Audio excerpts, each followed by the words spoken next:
আল্লাহ তাআলার পক্ষ থেকে আমাদের উপর, আপনাদের উপর, নারী পুরুষ সকলের উপরে ঈমানের পর সবচেয়ে গুরুত্বপূর্ণ যে নির্দেশ এসেছে সেটি হলো সালাত বা নামাজ। এই নামাজ যার সঠিক হবে, ঠিকঠাক মতো পড়বে, সময় মতো, ওয়াক্ত মতো আদায় করবে, আল্লাহ রাব্বুল আলামিন তার জান্নাতে যাওয়ার পথকে সুগম করে দিবেন।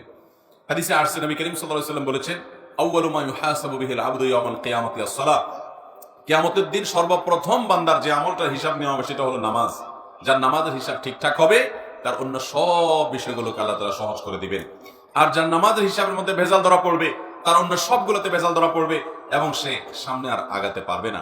অতএব আমাদের মা বোনদের প্রতি আমার একেবারে অন্তরের অন্তঃস্থল থেকে উদাত্ত আহ্বান হলো যে আল্লাহর ওয়াস্তে আসুন আমাদের নামাজগুলোকে আমরা সুন্দর করি। যারা ফজরের নামাজ পড়ছেন না বা পড়তে অসুবিধা হচ্ছে, শুনে রাখেন, নবী করিম সাল্লাল্লাহু আলাইহি ওয়াসাল্লাম বলেছেন, মুনাফিক যারা নামে মুসলমান, আল্লাহর খাতায় মুসলমান না, যারা আল্লাহর খাতায় মুসলমান না, নামে মুসলমান, এদের একটা বড় মার্কা হলো তাদের জন্য দুইটা ওয়াক্ত নামাজ পড়া খুব বেশি কঠিন হয়।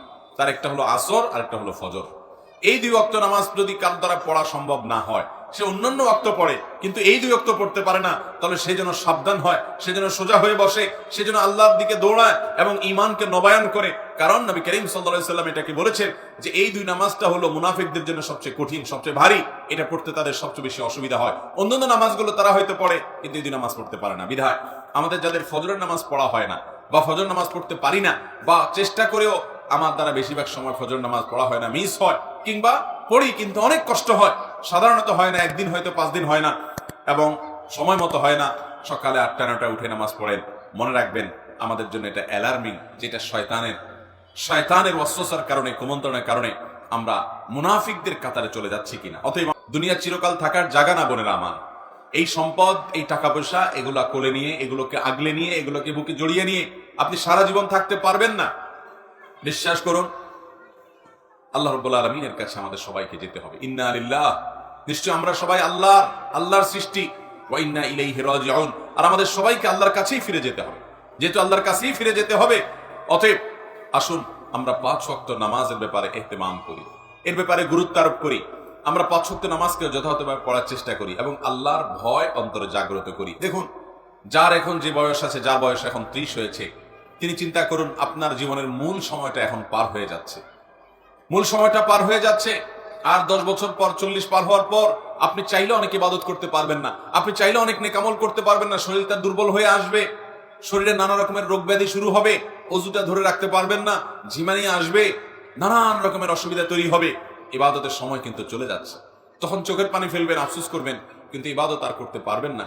এরপর একটা সময় আপনি দেখতে দেখতে দুনিয়া ছেড়ে, সব কিছু ছেড়ে আপনাকে চলে যেতে হবে। এই সম্পদ মানুষ ভাগ যোগ করে নিবে, ওয়ারিসরা, ছেলে মেয়েরা, নাতিপুতিরা ভাগযোগ করে লুটপাট করে নিয়ে নিবে, কিন্তু আপনাকে আপনার আমল নামা নিয়েই দুনিয়া থেকে যেতে হবে। অতএব আসুন আমরা 5 ওয়াক্ত নামাজকে সুন্দর করি।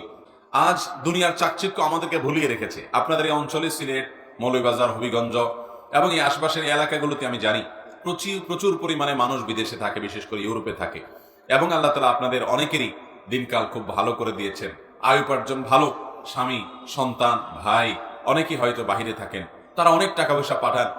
আল্লাহ রাব্বুল আলামিন এই সুদিন দেওয়ার কারণে, আল্লাহ তাআলা আমাদের জিন্দেগিতে বরকত দেওয়ার কারণে, অর্থকড়ি সম্পদ সহায় দেওয়ার কারণে, যেখানে আল্লাহর আরো শুকর বেশি আদায় করা দরকার, আমরা অনেকে আল্লাহর আরো বেশি নাশুকরি শুরু করি।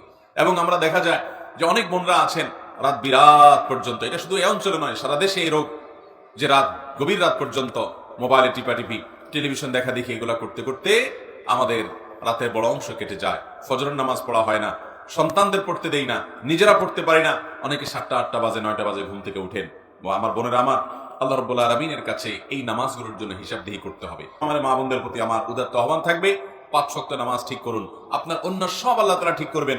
ইন্নাস সালাতা তানহা আনিল ফাহশাই ওয়াল মুনকার, নামাজ মানুষকে অশ্লীল এবং অন্যায় কাজ থেকে বিরত থাকে, বিরত চেষ্টা করবেন। সেই সাথে মা বোনদের একটা বড় ধরনের রোগ হলো তাড়াহুড়া করে নামাজ পড়া। এই রোগটা পুরুষদের মধ্যেও আছে, কিন্তু তুলনামূলকভাবে আমাদের মা বোনদের মধ্যে বেশি দেখা যায়। লম্বা সময় নিয়ে খুব ধীরস্থিরতার সাথে সূরা ফাতিহা পড়বেন, এরপরে সুন্দর করে পড়ে একটা সূরা মিলাবেন আস্তে আস্তে, এরপরে আল্লাহু আকবার বলে শ্রদ্ধার সাথে, আল্লাহ সবচেয়ে বড়, আল্লাহ সবচেয়ে মহান, অন্য কোনো চিন্তা যেন মাথায় না আসে, এটি ভেবে এরপরে রুকুতে যাবেন। রুকুতে গিয়ে পিঠ সোজা করে, রুকুতে গিয়ে পরিপূর্ণভাবে রুকুতে গিয়ে তারপরে এবার তাসবিহ পড়বেন, সুবহান রাব্বিয়াল আযীম, মুহাব্বতের সাথে আমার মহান রবের পবিত্রতা জ্ঞাপন করছি। সুবহান রাব্বিয়াল আযীম, আমার মহান রবের পবিত্রতা জ্ঞাপন করছি। সুবহান রাব্বিয়াল আযীম, আমার মহান পালনকর্তার পবিত্রতা জ্ঞাপন করছি। এভাবে আস্তে আস্তে তাসবিহ নিবেদন করে এরপর আস্তে আস্তে আবার রুকু থেকে উঠে সোজা হয়ে দাঁড়াবেন টান টান হয়ে। এরপর আবার আস্তে আস্তে আপনি আল্লাহু আকবার বলে সিজদায় যাবেন। খুব ধীরে ধীরে সিজদায় গিয়ে লম্বা সময় নিয়ে, যত বেশি লম্বা সময় দিতে পারেন তত ভালো, তত বেশি আপনার নামাজ সুন্দর হবে। সুবহান রাব্বিয়াল আলা, আস্তে আস্তে পড়েন, তাড়াহুড়া না। এরপর আবার সুবহান রাব্বিয়াল আলা, আবার একটু সময় নিয়ে সুবহান রাব্বিয়াল আলা, আমার সর্বোচ্চ সর্বমহান আল্লাহ রাব্বুল আলামিন, রব যিনি আমার পালনকর্তা, যার হাতে আমার জীবন মরণ রিজিক সবকিছু, তার জন্য পবিত্রতা জ্ঞাপন করছি। এভাবে তাসবিহ পেশ করে এরপরে আস্তে আস্তে আল্লাহু আকবার বলে বসেন। বসে আবার দোয়া পড়েন, রব্বিগফিরলি ওয়ারহামনি ওয়াহদিনি ওয়াআফিনি ওয়ারফানি ওয়াজবুরনি ওয়ারযুকনি। আপনি দোয়াগুলো আস্তে আস্তে পড়েন। এরপরে আবার সিজদায় যান। এভাবে ধীরস্থিরতার সাথে নামাজ পড়েন। আমাদের মা বোনদের বেশিরভাগই নামাজ পড়েন কিন্তু হুলস্থুল করে। যারা নামাজ পড়েন দেখা যায় খুব তাড়াহুড়া করে নামাজ পড়েন। মনে রাখবেন, তাড়াহুড়া করে যে নামাজ পড়ে নবী করিম সাল্লাল্লাহু আলাইহি ওয়াসাল্লাম বলেছেন সে হলো সবচেয়ে নিকৃষ্ট চোর। কারণ রুকু সিজদা সে চুরি করে, এমন ভাবে দেয় মনে হয় যে সে ফাঁকি দিতে চাচ্ছে, তাড়াহুড়া করে কোন রকম পার করে চলে যেতে চাচ্ছে। এই জন্য নবী সাল্লাল্লাহু আলাইহি ওয়াসাল্লাম বলেছেন সবচেয়ে নিকৃষ্ট চোর হলো এই রুকু সিজদা যে চুরি করে সেই মহিলা। ঠিক একইভাবে সে পুরুষ বা মহিলা যেই হোক, ঠিক একইভাবে কোন কোন হাদিসে আসছে যে কিছু মানুষ তাড়াহুড়া করে নামাজ পড়ে, নামাজের ভিতরে মনোযোগ নাই, দ্রুততার সাথে নামাজ শেষ করে, অন্য সব কাজ খুব ঠান্ডা মাথায়, টেলিভিশনটা খুব ধীরস্থিরতার সাথে দেখেন, নিজের স্বামীর সাথে কথাটা খুব ঠান্ডা মাথায় করেন, আলাপ সালাপটা খুব ধীরে ধীরে করেন, অন্য সব কাজ খাওয়ার সময় খুব মজা করে রসিয়ে রসিয়ে চিবিয়ে চিবিয়ে ভালো করে খান, কিন্তু নামাজ পড়ার সময় আপনি তাড়াহুড়া করেন, আল্লাহর কাছে কি জবাবদিহি করবেন? এই নামাজ, যে নামাজের হক আদায় করা হয় না, এই নামাজটা কোনো কোনো ক্ষেত্রে আল্লাহ পর্যন্ত পৌঁছবে না। এটা ময়লা কাপড় চোপড় যেরকম পেঁচিয়ে নিক্ষেপ করা হয়, এরকম নামাজের মুখের দিকে নিক্ষেপ করা হতে পারে। এই জন্য আমার মোহতারাম বোনেরা, আপনাদেরকে বলছি, মোহতারামা বোনেরা, আপনাদের নামাজগুলোকে, আমাদের নামাজগুলো আমাদেরকে সুন্দর করতে হবে।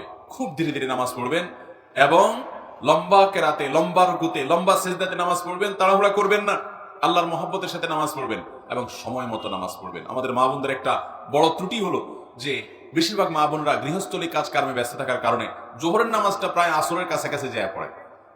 কারণ রান্না বাড়া শেষ করে ছেলে মেয়েদেরকে খাওয়ানোর পর, তাদেরকে গোসল টোসল দেওয়ানোর পর, নিজে গোসল টোসল করে সব গোছায় সামলায় তারপর তিনি দেখা যায় নিজে নামাজ পড়তে যান। ততক্ষণ দেখা যায় 3টা বেজে যায়, সোয়া 3টা বেজে যায়, অনেক সময় আসর ওয়াক্ত হয়ে যায়, আসর ওয়াক্তের কাছাকাছি হয়ে যায়। এটা খুবই ভয়াবহ একটা বিষয়। অনেক মহিলা আছে আমাদের দেশে যে সারা জীবন তাদের জোহরের নামাজটা হয় একেবারে শেষ ওয়াক্তে। মনে রাখবেন, নবী করিম সাল্লাল্লাহু আলাইহি ওয়াসাল্লামকে জিজ্ঞাসা করা হয়েছিল সবচেয়ে উত্তম নামাজ কোনটা, সবচেয়ে উত্তম আমল কোনটা? তিনি বলেছেন আস-সালাতু লি আউয়ালি ওয়াক্তিহা, ওয়াক্ত হওয়ার পর শুরুর দিকে নামাজ আদায় করা, এটা হলো সবচেয়ে উত্তম আমল। অতএব আপনারা এই আমলটার ব্যাপারে খুব বেশি যত্নশীল থাকবেন, খুব বেশি মনোযোগী হবেন এবং আল্লাহর জন্য নামাজকে সুন্দর করবেন। আল্লাহ তাআলা আপনাদেরকে সেই তৌফিক দান করুন। সেই সাথে নামাজের ব্যাপারে আমাদের মা বোনদেরকে একটি বিষয় আমি সাবধান করতে চাই, সেটা হলো যে আপনারা অনেকে নামাজ পড়েন কিন্তু নামাজের একটা ফরজ হলো সতর ঢাকা। এই সতর ঢাকাতে আপনাদের প্রচুর পরিমাণে ত্রুটি থাকে। নামাজের জন্য যে সতর ঢাকতে হবে সেটা হলো পুরুষরা তো নাভি থেকে হাঁটু পর্যন্ত ঢাকতেই হবে, সেই সাথে কাঁধের উপরও কাপড় থাকতে হবে, হাদিস থেকে বোঝা যায় পরিষ্কার ভাবে। মূল হলো নাভি থেকে হাঁটু, এইটুকু হলো সতর। পাশাপাশি কাঁধের উপর রাখাটা পুরুষদের জন্য আপনার কর্তব্য, কিন্তু মূল সতরের বাইরে। কিন্তু মহিলাদের জন্য সতর হলো একেবারে মাথা থেকে পা পর্যন্ত। নামাজের সময় পুরো শরীর তাদের ঢেকে নামাজ পড়তে হবে, শুধু মুখমণ্ডল, চেহারাটা খোলা থাকবে, 2 হাতের কবজি খোলা থাকবে এবং পায়ের পাতার তলার অংশ এটি খোলা থাকবে। এছাড়া পুরো শরীর তাদেরকে ঢেকে রাখতে হবে, এমনকি গলা, পিঠ, বুক এবং কাঁধ এবং হাতের যে গোছা আছে সেটা, কনুই টনুই, এগুলা সব, এমনকি মাথার চুল, এগুলা সবগুলা কিন্তু ঢাকতে হবে। আমাদের অনেক মহিলারা আছেন, অনেক মা বোনরা আছেন, মা চাচিরা আছেন, যারা দেখা যায় এখনো আপনার শাড়ি পরে নামাজ পড়েন, তার উপরে কোনো ওড়না পড়েন না। আপনি শাড়ি পরে নামাজ পড়েন কিন্তু তার উপর আপনাকে একটা বড় ওড়না বা কিছু দিয়ে আপনার পুরো শরীরকে ঢাকার চেষ্টা করতে হবে। শুধু শাড়ি পরে নামাজ পড়লে আপনার হাতের কোনোই দেখা যাবে, আপনার পেট বা পিঠের বা কিংবা কাঁধের কিছু অংশ আপনার দেখা যেতে পারে, চুলগুলা বের হয়ে যেতে পারে। যদি আপনার পুরো নামাজ জুড়ে এরকম শরীরের সমস্ত অঙ্গ প্রত্যঙ্গ খোলা থাকে, আপনার নামাজ হবে না। অনেক মহিলারা আছেন সারা জীবন নামাজ পড়েছেন কিন্তু তাদের নামাজ হয় না। অতএব আমাদেরকে মনে রাখতে হবে, মাথা থেকে পা পর্যন্ত মহিলারা নামাজের জন্য পুরো শরীরকে ঢেকে নামাজ পড়বেন, এটি তাদের জন্য ফরজ। এটি না হলে তার ফরজ তরক হবে, নামাজই হবে না। বিধায় এই 3টি সাবধানতা নামাজের ব্যাপারে আমাদের বোনদেরকে আমি বিশেষভাবে করলাম। আর যারা বয়সে অনেক তরুণী আছেন, আমাদের অনেকে আছেন নামাজের গুরুত্ব এখনো বুঝি না। দেখুন, আল্লাহ রাব্বুল আলামিনের কাছে আমাদের সবাইকে চলে যেতে হবে, খুব দ্রুততার সাথে চলে যেতে হবে। আমরা কেউ এখানে থাকতে আসি নাই, জিন্দেগি পার হয়ে যাচ্ছে বিধায় এই ফরজ নামাজকে আমরা খুব গুরুত্বের সাথে পড়বো ইনশাআল্লাহ।